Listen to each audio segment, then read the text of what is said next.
Jin Runsandel, putra bungsu dari ke-13 pewaris kerajaan Runsandel, terlahir tanpa bakat karena sebuah kutukan. Hingga suatu hari, ia membuat kontrak dengan Dewa Bayangan. Kemudian, ia diberi kesempatan untuk mengulangi kehidupan.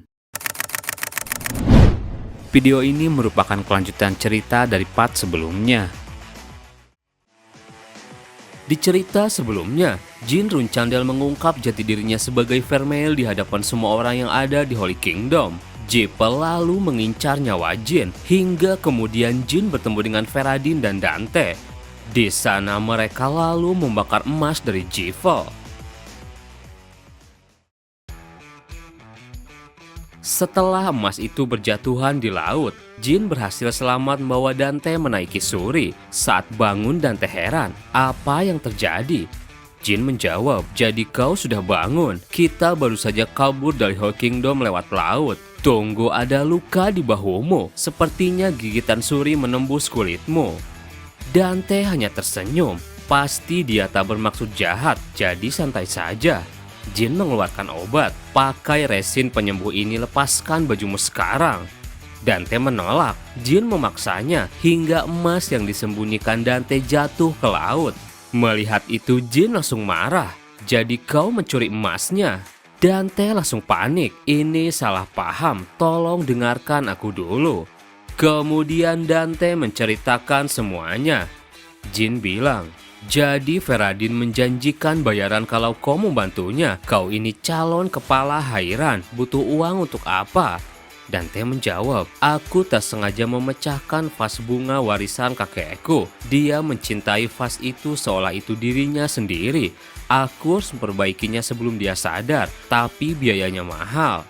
Jin kesal. Dante bilang lagi, jangan tatap aku dengan pandangan yang biasa kau berikan pada Feradin. Aku tidak punya pilihan lain, tapi sekarang aku lebih khawatir soal Feradin.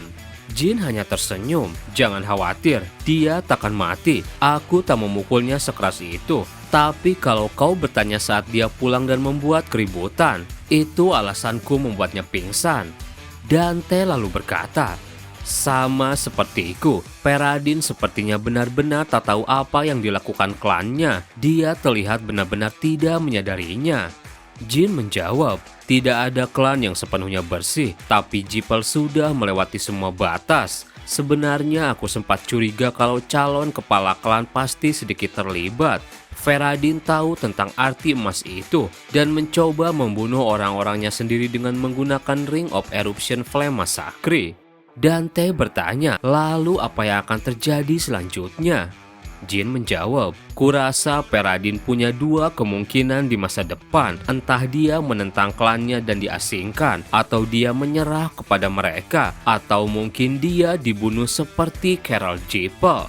Dante langsung kaget mendengarnya. Kalau begitu kita harus cari cara menolongnya. Jin sejenak terdiam. Ia teringat kembali di kehidupan sebelumnya. Berbeda denganku yang dulu dibuang, Feradin Jeppel adalah jenius yang sangat dihormati klannya. Dia mencapai circle ke-9 di usia 30. Karakternya yang benar dan adil membuat semua orang menyukainya, dan banyak para penyihir muda mengaguminya. Kalau saja dia tak bertemu denganku, jalannya akan mulus. Meski dia dari klan rival, tapi keras kepala dalam kebenaran dan kebaikan. Aku tidak akan membiarkannya menderita karena diriku. Jin lalu berkata, tentu saja kita harus menemukan cara untuk menyelamatkan Feradin. Dante langsung heran. Jin bingung, kenapa dengan ekspresimu?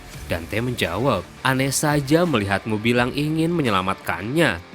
Jin langsung tertawa, dalam hatinya ia bilang, kurasa itu ada benarnya. Tanpa sengaja kami bertiga terhubung. Para putra bungsu klan masing-masing lalu menjadi teman. Tapi aku tak pernah benar-benar menanggapi kontradiksi itu. Bahkan saat di arena pun tidak. Bahkan di sambil mereka menganggapku sebagai teman. Tapi aku tetap acuh. Sekarang aku bilang akan menyelamatkan Feradin. Jin lalu bilang, pokoknya kita harus mendengar langsung dari Feradin rencana ke depannya. Dante lalu menyadari sesuatu. Kalau begitu, ayo pergi ke tempat yang kita sepakati waktu itu. Tak lama seekor paus berenang di bawah mereka dan muncul ke permukaan. Beberapa waktu berlalu, kebenaran terungkap dari insiden di Holy Kingdom. Dunia kembali bergejolak karena perhatian yang tertuju pada flag bearer sementara Jin Runchandel. Di Ice Castle, Talaris membaca berita tersebut. Astaga, jadi Jipal memasang bounty 100 juta emas dan perlindungan seumur hidup untuk menangkap Jin Runchandel. Seperti yang sudah kuduga, pilihanku tepat menjadikannya calon menantu. Siris di belakangnya marah. Ibu, Talaris bilang, di dalam istana panggil aku Peles Lady putriku. Vanessa Osland juga melihat berita itu. Ia bilang, dia benar-benar membuat insiden sebesar ini dan mungkin bisa memicu perang terbuka dengan Runchandel. Dia sudah menunjukkan keberanian tanpa rasa takut. Dia semakin mirip dengan Chiron.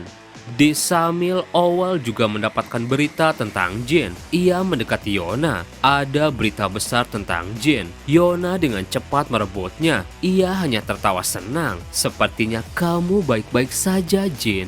Berita itu juga sampai ke Black Sea. Chiron kesal membacanya. Kan yang memberitahu itu bilang, Lady Rosa memanggil semua flag bearer, katanya akan menunggu keputusan patriark, tapi suasana jelas mendesak karena semua dilepaskan untuk menangkap si bungsu. Chiron lalu tertawa, ini pencapaian besar, dikirim untuk mencari nama, tapi malah meninggikan kehormatannya sekaligus reputasi Runchandel dan menghancurkan nama Jipal. Bukankah itu prestasi yang luar biasa? Tapi terlepas dari semua itu, banyak disaster datang menyerang dari belakang. Chiron tetap tenang, ia berkata, si bungsu sudah tahu bagaimana menanggung akibatnya. Umumkan perburuan tingkat tertinggi untuk si bungsu. Di sana Chiron dengan mudah mengalahkan banyak disaster. Ia berkata, menemukan si bungsu adalah tugas abadi bagi semua flag bearer, guardian kenaik, dan para kadet. Siapapun dari luar keluarga yang menyerahkannya akan mendapatkan 300 juta koin emas dan perlindungan mutlak dari Runchandel. Mau itu hidup atau mati, bahkan sebagai mayat. Setelah pengumuman Runchandel, berita perburuan Jin jauh semakin besar.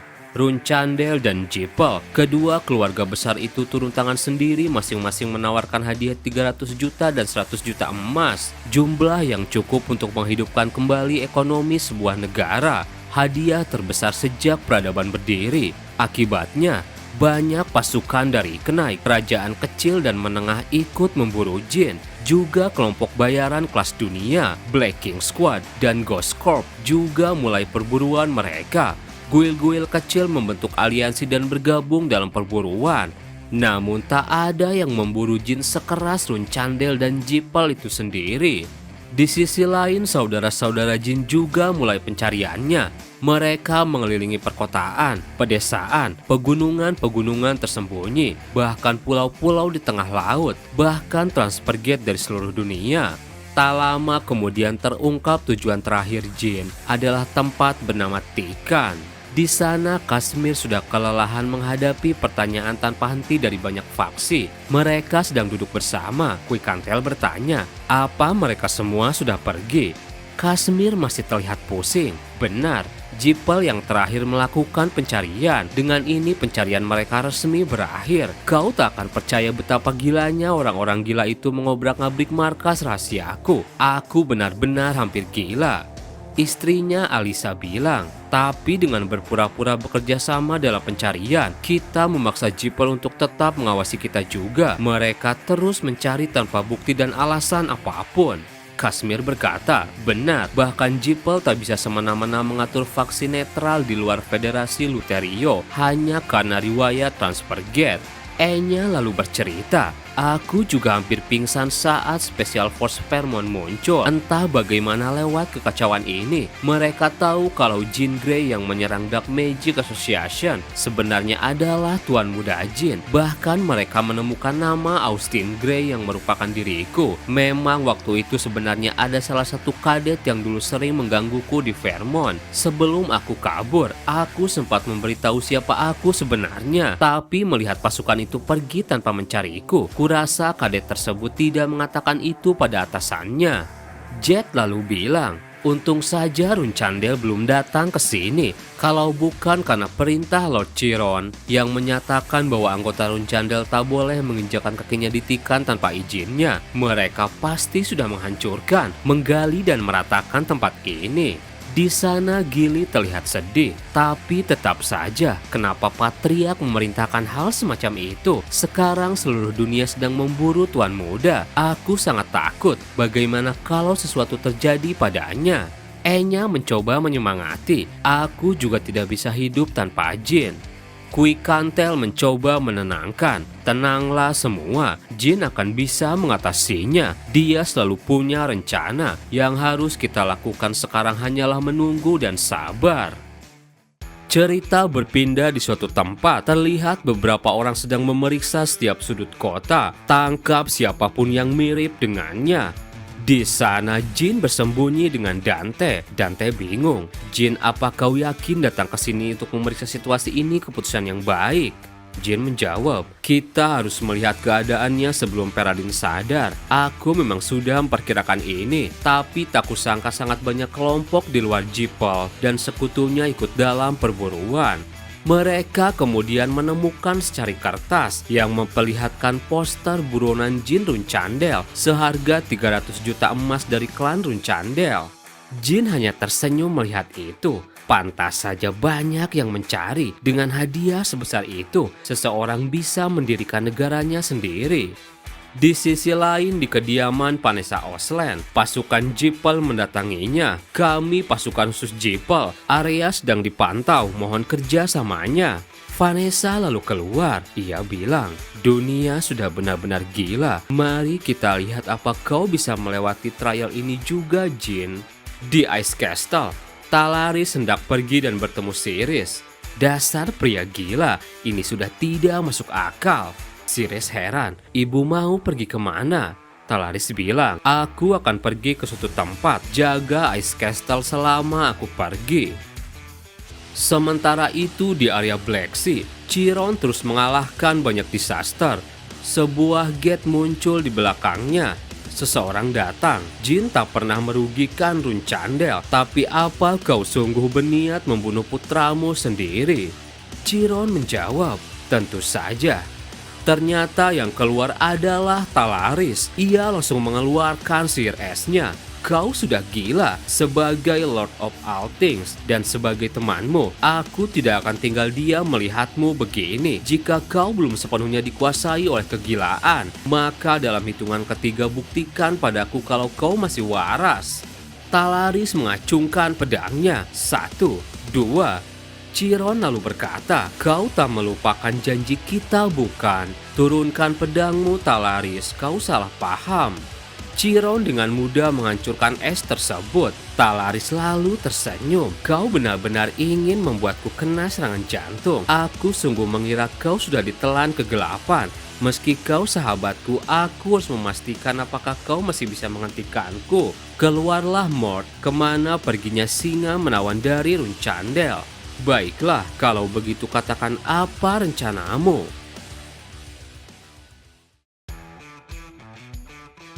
Kemudian di suatu waktu, Peradin pernah bilang pada Jin dan Dante, ini koordinat transfer gate di pila milikku. Jika terjadi sesuatu kita bertemu di sana, keluargaku tidak akan memantau atau mencampuri apapun yang terjadi di tempat itu. Akan kuberitahu kepada kepala pelayan agar kau bisa datang kapan saja tanpa kesulitan. Dan di pila tersebut, Jin dan Dante kini berada. Jin berpikir, jadi ayah memberiku satu kesempatan lagi. Dante terus mondar-mandir panik. Jin, apa kau yakin akan baik-baik saja? Kenapa kamu kelihatan santai? Ayahmu sendiri yang mengeluarkan bounty ini. 300 juta emas bukan hal yang kecil. Jin menjawab, kau benar, kalau aku tertangkap tidak ada harapan hidup. Tapi kalau aku bisa bertahan bebas selama lebih dari setahun, sampai batas waktu Plague Barrier sementara berakhir, dan kembali ke kampung halamanku sendiri, namaku akan menembus langit. Aku akan menjadi Plague Barrier sementara, yang bisa menipu Jipol dan Runcandel sekaligus. Dante bingung, apa dengan begitu Tuan Chiron akan mencabut bounty ini? Jin menjawab, tentu tidak. Dia takkan membatalkan perintah untuk plug sementara Jin Runcandel. Tapi sejak awal tak pernah ada hadiah untuk plug resmi Jin Runcandel. Dante masih ragu, tapi apa kau bisa melakukannya? Sejujurnya aku tak yakin kamu bisa menghindari Runcandel dan Jipper sekaligus. Apa kau bisa bertahan hidup lebih dari setahun? Jin menjawab, akan ku coba sendiri.